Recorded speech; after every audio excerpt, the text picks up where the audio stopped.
Join us as we continue down the road of reviewing Nelson Nash's Becoming Your Own Banker. And today we're going to be discussing how you can create a tailwind to everything you do in the financial world. Enjoy the episode. If you're an investor or want to be an investor and you're looking to create passive income that exceeds your monthly expenses, then this is the podcast for you. Here on the Infinite Wealth Podcast, we combine the philosophies of Robert Kiyosaki's Rich Dad, Poor Dad, along with Nelson Nash's infinite banking concept. Welcome to the Infinite Wealth Podcast. I'm Cameron Christensen, along with our co-host Anthony Faso, and we're excited that you guys are joining us today on part 2 of our journey of reviewing Nelson Nash's book. Today, we are going to be discussing pages 17 through 25, and the first section is probably my favorite. I enjoy it more than yours. The problem. Anthony, you got to take away. You are the problem. I am enjoying this section though, because there are some good nuggets, and there's kind of two quotes or two concepts that we constantly quote in here, so I will let you know what they are, and our audience. So this has been great reading through the book. Yeah. And also, this is allowing me to get one more step ahead of you with the number of times we're reading it, because knowing you, Cameron, you're reading through this to prep for it, imagining you're reading it twice. Am I right? I'm reading it 3 times. Okay. So, all right. It's because I told you this morning, you moron. Well, then I read it 3 times after that. You're exactly right. Okay. All right. Well, great. I'm excited. This was a good part. This is a good piece. Mm-hmm. Again, a lot of really good stuff. Every time I read the book, there's always additional pieces that I pick up. So, Anthony, you want to do listeners a little favor? Give them an overview. What are we talking about here? Let's part overview of the problem. Yeah, kind of what we're going to do here is we're going to briefly summarize like the little bit of the book or that section, and then we're going to give some highlights and maybe dive a little deeper in with our own opinions. And the first section of this section is the problem. And what Nelson does, he analyzes the average spending of an average American. Mm-hmm. And what was different though, he was looking at the amount of payments and money that was spent in different categories, but he drilled down a little even further on how much of that amount that's going out is going to interest. And he broke it out in a couple different categories. And what he came out to is that 34.5% of the income is going to interest. And he also, like Nelson likes to do, is kind of use a parable and a story. In this example, he used it for flying a plane. Like, let's say you're in Birmingham, Alabama, and wanted to fly to Chicago, and the plane travels 100 miles an hour. If you have a headwind, Cameron, that's when the wind is blowing at your heads. It's going against you. If you're going 100, and what does that do to your hair? I'd love to see that. I would really love to see that. I didn't mean to interrupt. That headwind is coming at you at 245. You're actually going backwards. And what he talks about, you'd end up in Miami before you end up in Chicago. And he says, what would be a better idea is if you park the plane, let that headwind pass. Then most people will just get up and start flying when there's a zero headwind or tailwind. But what he's saying, you wait a little bit longer until you have a tailwind. Now, if you have a tailwind at 245 and the plane's going 100 miles an hour, you're actually going 345. So that was a summary of the problem. What were some of your takeaways, Cam? I'm glad you gave the overview there, because there are a lot of numbers, and you did a good job there, keeping track of them. Yeah, good job. Okay. A few of the things that I had. One is when you look at the Nelson in his book, he says that he uses an average guy, right? 29 years old, making like 30,000 a year. One of the things that I noticed was I looked at the savings rate. Is he gives this guy credit and says that he's going to save 10%. If you look at the savings rate right now, it's actually about a third of that. The average savings rate in the U.S. right now is 3.6%, according to the Bureau of Economic Analysis. And that's averaging everyone. And Nelson, that's why I took a 29-year-old guy, right? He was trying to point out a couple of things. One is that this is an average person he was trying to do. It wasn't somebody that was making a lot of money. And so that's why he chose him. But I thought that was worth noting. The other thing that I noted just kind of on his age is that he's highlighting a young man here, and this guy that he's highlighting is really doing like the traditional plan. He's gone out there, he's bought a car, right? He's graduated first, went to school. I'm sure Mhm. he's got school loans, bought a car, looking to buy a house. And what's funny is if you look at kind of what's happening now today, that's the path that everybody goes down as a young adult is they go down that road, and not only they go down it, but they're celebrated along the way. Mm. Right. So people post, hey, just graduated. Great. Congratulations. You got $150,000 in debt. I just bought my first car. Congratulations. Right. You're $75,000 in debt, whatever it is now. Right. Hey, I just bought my first house. Congratulations. But yet people don't realize that they're going down this road of just getting trapped into the lifestyle that they're going to be in for a very long time because of this onerous burden of paying, right, all this interest and everything to these financing institutions. So I thought that was of note. I got more, but Let's hear it. yeah, okay. The airplane example. Mhm. The airplane example, I won't revisit the numbers that you shared, but I thought it was a great analogy. Oftentimes, I'll meet with people, and probably not so much anymore because I think most of the clients that we're meeting with are investors. Mhm. But I remember early on is the scenario that most people would find themselves in, especially young individuals, is they've got some savings and they've got some debt.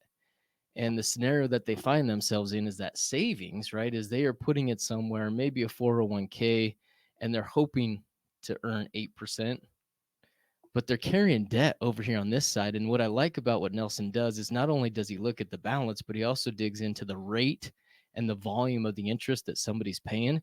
And so that would be a challenge that I have for you. If you're carrying debt, get in there, do a little bit of math and figure out kind of what you're paying. But the scenario that people are doing is they're putting money away in 401ks, they're hoping to earn 8%, but they're carrying debt on this side.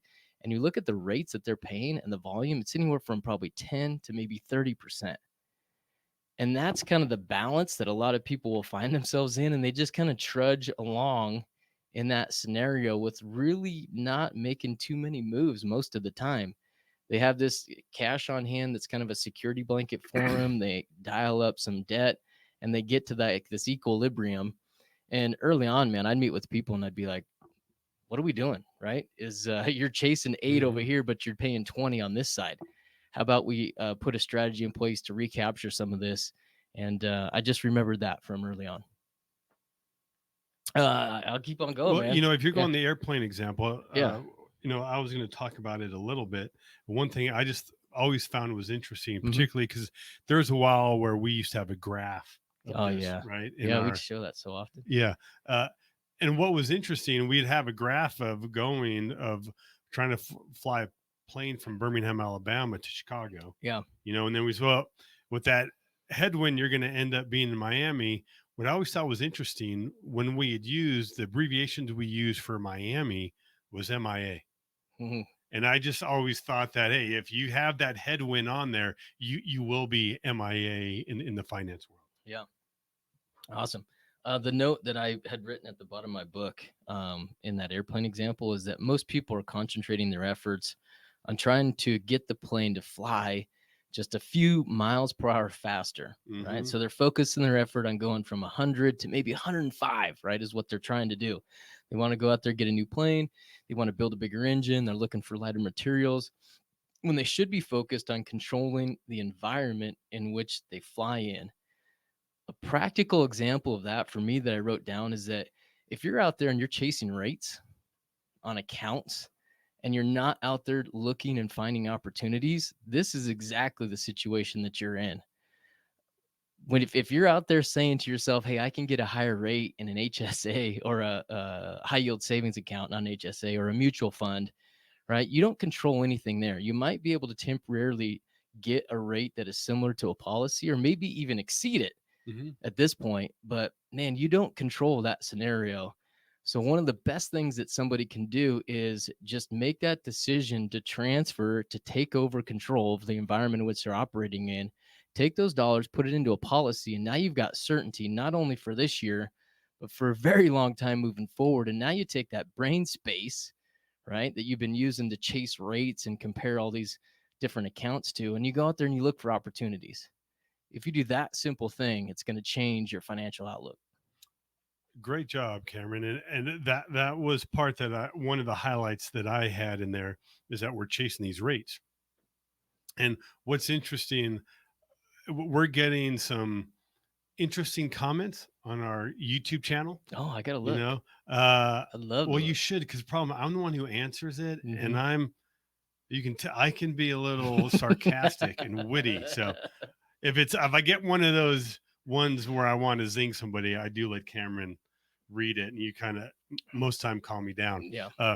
But what he had said is IBC equals whole life equals 4% equals terrible investment. You should put your money earning where you can earn 10, 11. We couldn't agree more, right? This is not about the rate of return of the investment. This is about these opportunities that you are looking for. And we even have a YouTube video that goes through the numbers, and we did a podcast on it of using your buying this 10% investment in cash or buying that same thing but running it through the policy. So that the big takeaway here, infinite banking is not a product, it's a process. Great point. I had another point here. I was trying to find out where I quoted it from. Mm-hmm.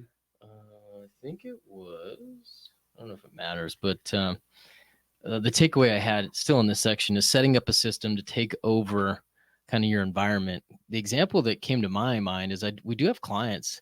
They're real estate investors, and right now they've been successful the last several years. They're setting up a system to take over their commercial lines of credit that they've been using, which has been great. It's got them to where they're at, but man, they don't have any control over those, and they've gotten sick of going in there and qualifying, begging for money, and then having to go in there and qualify again, right? And so we're setting this system up, and it was funny because I was texting him back and forth, and we were talking about controlling the environment and getting in a position of cash. And one of the things that he said was, you see things differently when you're in a position of cash. And I couldn't agree more. We also sent a text back. I said, yeah, when you see things differently, opportunities appear. And he goes, they do. I butchered this, but that was his text, right? uh, I said, when you get in a position of cash, right, you start to see opportunities. And the text that he sent back was, they do seem to appear, right? And so that is a practical application of being in a position of cash. You start to see things differently, and opportunities will find you when you get in the right position. So I want to share that with you guys. Totally butchered it. The other thing I had written down here was beer goggles versus banking goggles. Okay, well, let me hear that. I don't know, right? It was, I think I need to vet that out a little bit more. But again, right, as you see things differently, is the kind of the idea that I had there. I don't like banking goggles, but maybe that's something we can work on. So if you guys have an idea on how to clean that up a little bit, I'd love to see it in the comments. Me too. Yeah. Well, one thing he also talks about is we focus so much on the rates of return. We need to focus on the volume of the dollars. And every time we refinance, we're just repaying, we're paying more closing costs. And again, more of our payment is going to interest. It takes really 5 years to kind of make a dent where we start really putting more money towards principal. Another thing that stood out to me is that he talked about everything you do in the finance world is compared to what everybody else is doing. I couldn't agree more. Yeah. And so he also talks about one pool of money. And particularly when you were talking about all these payments, where it's the student loans, car payment, the mortgage, there's one pool of money. And what he had talked about is this guy is trying to save like $50 or a little bit in savings. You know, what he really needs to do is take a little time, maybe create his own banking system, his own pool of money to be able to take over the things he's financing. Several times throughout the book, I know he references in this one, but also in the next couple pages, is he talks about time and how much it takes to get this stuff up and going. I was going to tie that in with everything you do in the financial world's compared with what everyone else is doing. again, several times he references that this is not a get rich quick scheme, right? I Hmm. think that's why he reminds us throughout the book that you're going to compare yourself to somebody, right? Everybody oftentimes, but you'll find somebody to compare yourself to. And if you feel like they're ahead, sometimes you try to look for shortcuts. That is a downfall. I think that's what he's reminding us is, man, stay the course, stay true, and you're going to come out ahead in the long run. And I think that's what he's going to get to when we get to the second half of the book. So the other one I'd point out before we leave here is, man, I think he just plainly states on the page 18, he says, that's what this book is about, creating a perpetual tailwind to everything you do in the financial world. Uh, Man, again, it's all about controlling the environment, controlling the banking function. The takeaway that I have from this is that it takes time and intention. The adage that I had written down was good things come to those who wait, Mhm. but I didn't like that. So I kind of reworked it. Okay. Yeah, so I got a new adage, right? All right. This is my takeaway for this section is good things come to those who work for it, Mm. right? Man, it's not going to be given to you. You got to get out there, you got to work for it. It's going to take some time and it's going to take some intention. Mm. Nice. Thanks. Thanks. Anything more on the problem, Cam? No, Okay. tapped out. Uh, the next section. Well, first, if you're on the fence here and interested about infinite banking and want to learn more, we encourage you to read the book, Becoming Your Own Banker, and ideally follow along with us. But also, if you want to learn more if this is for you or not, get on discovery call with us, and we can answer some questions and to see if infinite banking is for you. Uh, Great point. on that note, the next section is called Creating a Bank Like the One You Already Know About. And he mentions a couple things in here. One is he talks about fractional reserve banking, uh, which we're not going to go too into it now, but I'll give a little overview. And this is one thing that does create or amplify inflation. Let's just say, for example, that I have $1,000 and I put that in the bank. Okay, so right now, Cameron, how much money is in our little banking a scenario? thousand A thousand dollars. dollars. Okay, what's a bank going to do with it? Are they going to put it in a little separate envelope for Mr. Faso and they're going to put it in the vault waiting for me to return it? They're going to put it to work, right? They're going to do a couple things with it. I mean, one thing they're going to do is buy life insurance on their executives, okay, which that's a whole nother issue. But let's say that they loan it to Cameron. Let's say Cameron needs a loan for $1,000 for a hair transplant. Okay. And I'm not saying that he's had a hair transplant, right? But it doesn't even matter what it's for. So let's just even forget I said hair transplant, right? But he gets a loan for $1,000. All right. They cut you a check for $1,000, Cameron. Where do you put that check? I'll put it right back in the bank. Okay. So now how much is in the banking scenario of this situation? Now they got $2,000. Yeah, you have 1,000 and I have 1,000. But what just happened? The money supply just doubled, right? So this is an example of the fractional reserve banking, and we're going to talk a little bit more when we talk about some of my takeaways here. Mhm. Then he also went into detail of how difficult it is, all the steps to create in an actual traditional bank. It's going to take a lot of time. It's going to take a lot of money. Then he says, what we could also do, since that is a long process, we can tap into a system that's already been established, aka a whole life insurance policy, because it works very similar to a bank. So we don't need to create one from scratch. We can just tap into what is already there.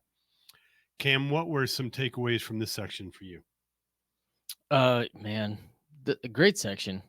This one, as I started looking over it, he creates a long list of what it takes to get going in the banking system, Mm-hmm. reminding us that nothing worthwhile comes easy. Right. The list briefly is one, you got to go study. Two is you got to go create capital. Right. You got to go find it. Three is you need a bank charter. Four is you got to build a building. You got to find a good location. Five is you got to advertise, right? You need customers to come in and make deposits because Lord knows is the bank isn't going to be lending their money; they're Mm-hmm. lending yours. Yeah. Yeah, employees, right? You need to hire a staff to come in there and take care of all that stuff, the administrative piece to it. But then also the 7 is management. The management piece, oversight's important. And he also adds in there, oh, by the way, don't steal, with this whole story of the Bank of Midland, Mm. which is really, really good. I think we have the article that he Hmm. references in our database. So maybe we'll dig that out. We'll put it in the show notes for you guys to read. But that was my takeaway, right? There's a big, long list of things that somebody needs to do to get this thing up and going. And then he reveals, guess what? You don't actually have to go through all that work. If you just understand how a mutual life insurance company works, is you can tap into the system that they've already got in place. A couple things. Uh,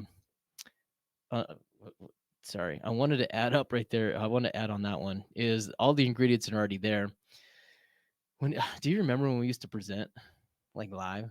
Hmm. Right. One of my favorite examples was really reiterating this, that all the pieces are there. And briefly, I'm going to go through this with you guys. If you guys are driving, I want you guys to visualize this, but this is an understanding that all the pieces are there. We just need to tap into it. If you think of kind of the banking situation in three circles, there's a circle on the left, which is the saver. Mm. There's a circle in the middle, which is the bank. And then there's a borrower on the right hand side. The example that I would always ask, right, the whole crowd was, hey, the saver is the guy that puts money into the bank, right? You know this person, you're the person that goes out there and saves diligently, doesn't spend any money. And then on the right hand side, is there somebody out there that's always over leveraged, that's tapped, they spend Mm. all the money, right? And the question I would ask them is, which one are you? Are you the saver or the borrower? And I'd give them examples of my two sisters. I Hmm. won't do it now. It's a good story. If you guys want to hear it, call us. But I would ask them, which one are you? And, I'd say, which one are you? You saver, and 3/4 of the room, their hand goes up. And I'd say, well, which one are you? You the borrower? And then like two or three people would The raise their brave hand. ones, Yeah, exactly. right? Like, okay, Mm. yeah, I'm over leveraged here, right? The reality is that you guys out there, you're both, right? We are the person that is putting money into the bank, and then we're also the person that's going down there and asking them for a loan. And when you realize that the bank is literally just turning around, taking your dollars, marking them up, and lending them back to you, that's when that aha moment kicks in and you realize, dang, I don't need the bank. I can do this on my own. So it's a great visual for you guys that are out there listening. Great, Cameron. uh, I'm going to talk a little bit about the fractional reserve banking. Okay. Uh, the banks actually have the ability, if you deposit $1, they can loan out up to $9. So really, this example we're just using was very simple. It's actually much larger than that, and I would say that that's why there's a lot of push where people wanting to. One of the reasons why Nelson's rules is don't do business with banks, to kind of hinder this fractional reserve banking, and talking about ending the Fed, because again, we're increasing the money supply. And really, this is why banks fail for the Mm-hmm. most of the part. And I like to use one of my analogy, one of my favorite films, which is It's a Wonderful Life. And there were two really banking crises. The first one is when George is about to go on his honeymoon. Like, he's wanted to travel all of his life, and he's finally about to do that. But as he's driving out to the airport, there's a big crowd in front of the Bailey Savings and Loan, and he goes over there to see what is the matter. And there's a run on the bank. People want to take their money out, and he stands up there and is like, well, the money you deposited, it's on Susie's roof and it's on this person's farm. Like, I don't have it because it's over here. But those people that wanted that money, it's not liquid because it's invested there. So um when times are great, the banks can do very well with this fractional reserve banking. But when things but the opposite is true. When people start taking money out, it hinders the bank, and that's where banks can get into trouble. With this movie, there's another piece where the bank gets in trouble, where Uncle Billy loses the night deposit. And ironically, the bank examiners are going to come to the bank the very next day, and they will probably be in jail and the bank will be closed. But do you remember how they saved the bank? George used his life insurance policy to save the bank. So to me, I thought it was, I paid it no mind watching that movie all the time, but now learning about this, I kind of start picking out. And again, it's an example of how whole life insurance has been around for so long. And when he had talked about the Midland Bank, part of the trouble that they had is some of those loans, people were not paying them back. They're non-performing loans. And what they later found out Mm. is that a big chunk of those non-performing loans were done by bank executives. They were chasing these high returns, and they weren't paying the loans or interest. If they would have at least repaid the loans, the bank would not have failed. Nelson also talked about the concept of a co-generation plant. What he talked about was, if you have a sawmill or a paper mill, they're there, they take the trees and they cut them up to make paper, but they have this waste, which is sawdust. But what plants will do is they've learned that that can be used as energy. So a lot of these plants are going to have a little cogeneration plant where they take that sawdust and put it in to produce energy for the plant. And you know what? Very similar to whole life. When the whole life policy is designed to use that cash value and the death benefit, but when we work with a mutual insurance company, we also get dividends. And when we put that back in the policy, that increases both our cash value and our death benefit. So your policy has a generation example. Um, that's what I had on this section, Cameron. Great takeaway. Man, my take on fractional reserve banking is it is absolute theft. Right? If we tried to do what banks are do, we'd go to jail.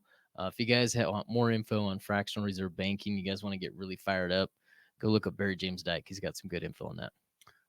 Well, I'm glad you brought it up again, because just to be assured, and just like you mentioned, we can't do fractional reserve banking. Neither can insurance companies. Mm-hmm. So that's why in 2008, 499 banks failed, zero mutual insurance companies failed. Mm-hmm. Okay. Now, this next section, I know I'm sure you were excited about.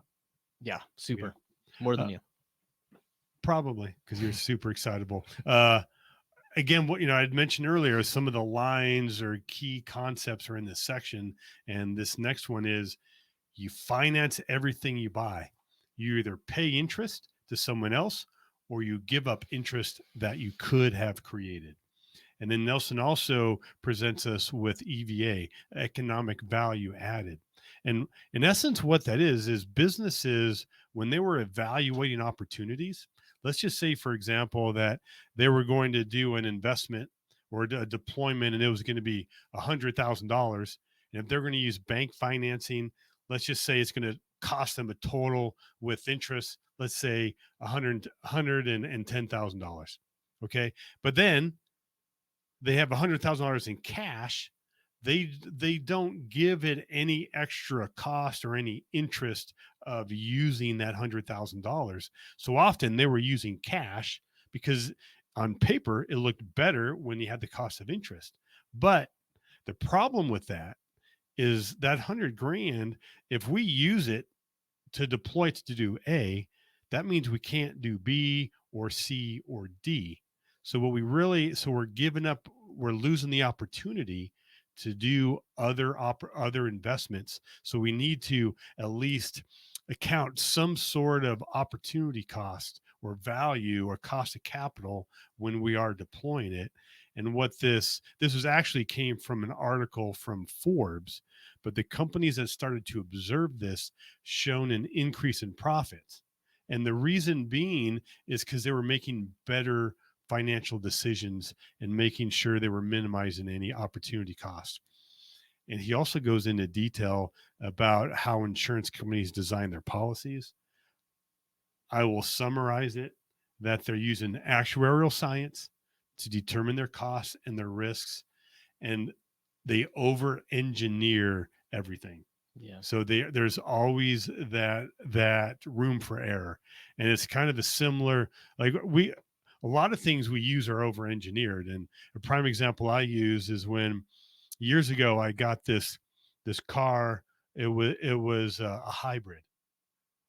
It wasn't a Mazda Miata like you had. This was a Nissan Altima that was a hybrid. So it had a little battery in it, electrical battery, and then it had gas. It wasn't a plug-in, but it would use braking to generate energy. And me, I don't know why, I was just pushing it to the limit. I wanted to see how many miles I could get on a tank, and I learned the hard way. It had gotten to the E and the red mark, but I still pushed it. And I tell you, the answer is 622 miles Mm. on a tank.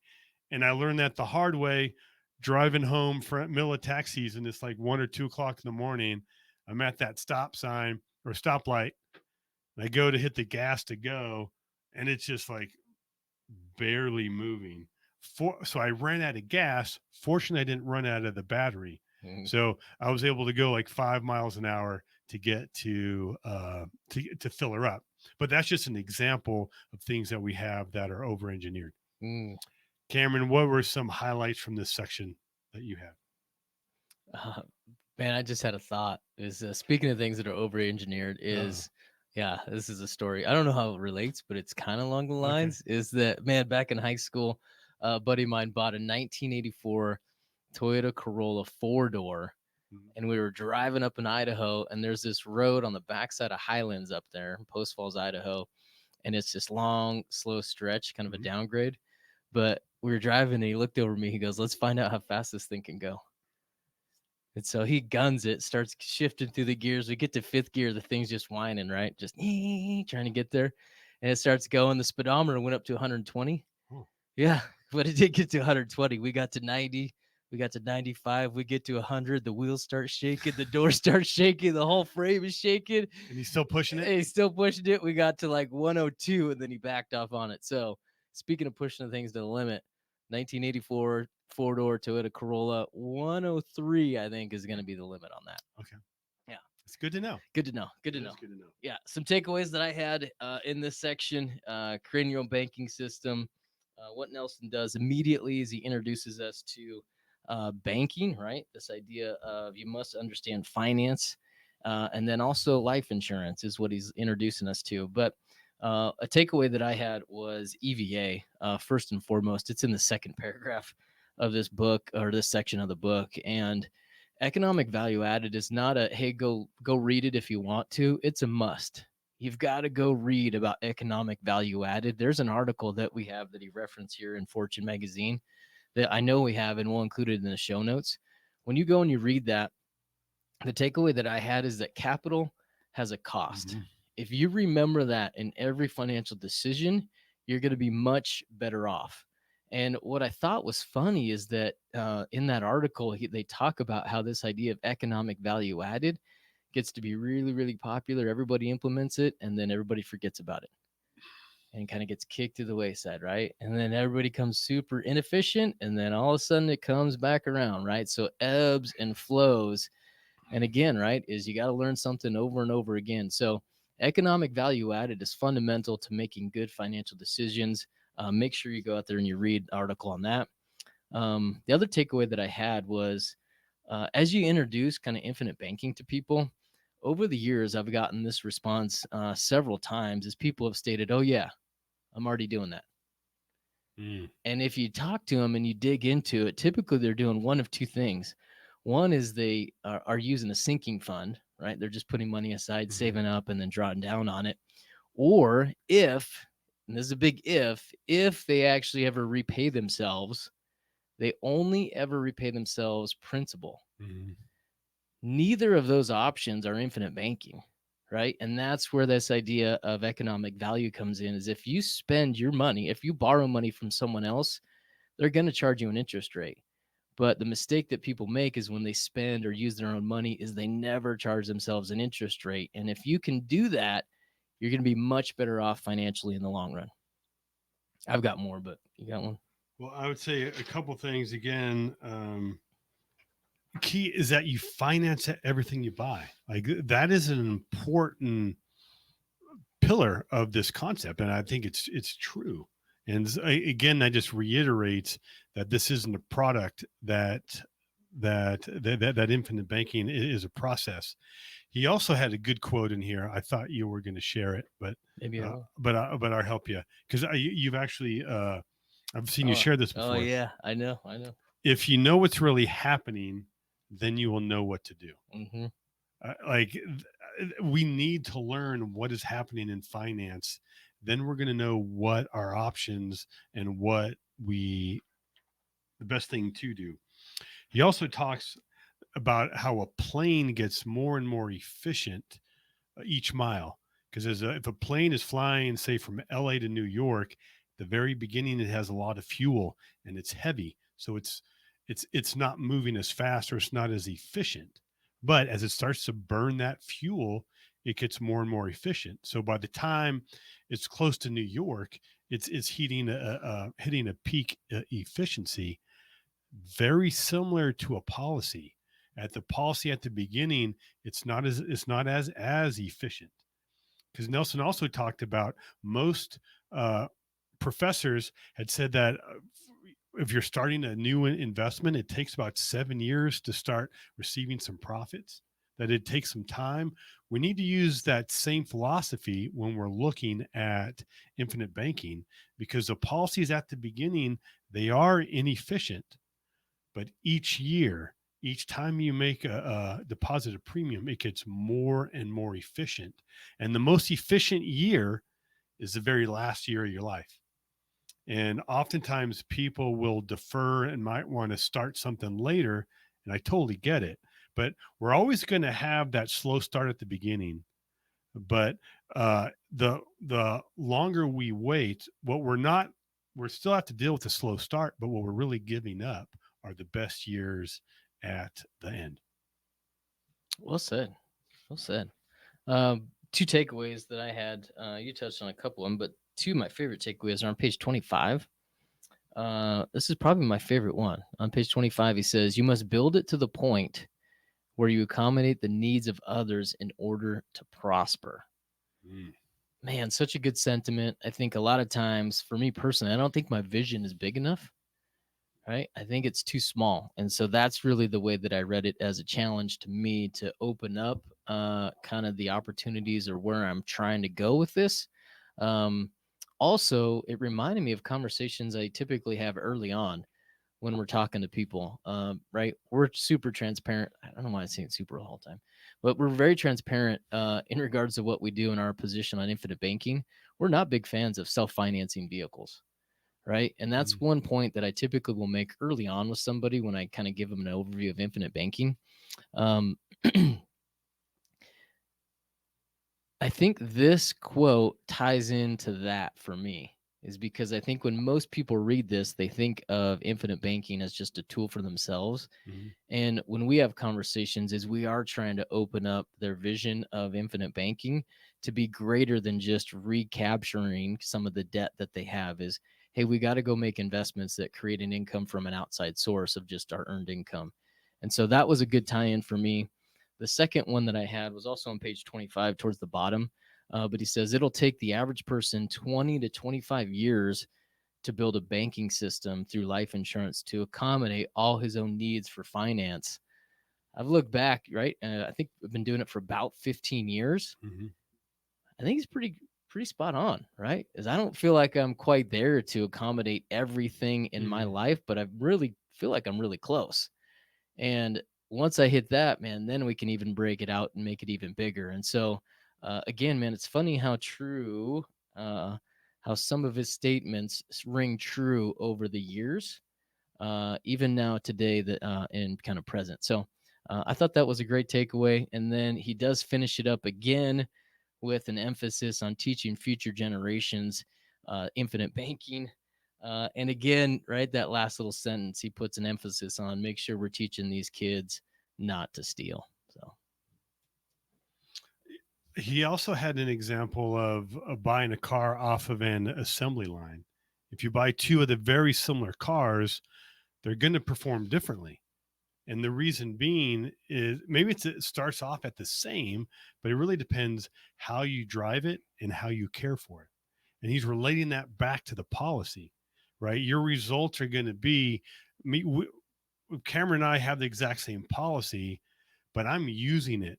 I'm using it to either pay off debt to recapture interest or using it to finance assets. We have the same product, but I'm going to be better off because I am using using it properly. Um, I also wanted to point out he talks about dividends from the insurance company. Because this is life insurance, those dividends are tax free. He also talks about, he always questions are, why do we call stocks securities? Hmm. I mean, they're not secure, which just a little food for thought. He's great. Remember, he used to have that exercise on like words. Words are important, and he'd give you like, what's the color of black box? Right? It's orange, right? But Yeah. it's kind of along the same lines as why is it called a security?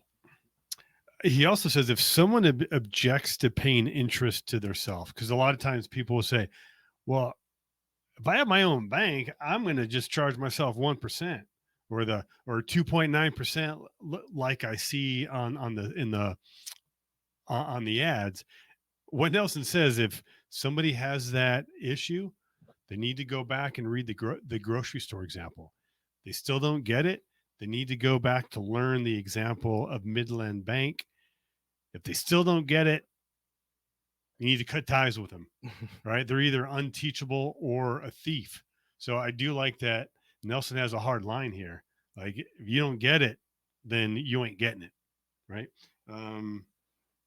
But I think when he would speak, he used to say, "You got to write a black line through their name. You got to write a line through their name, son." Yeah. Another thing he talks about is that we should have a system of policies.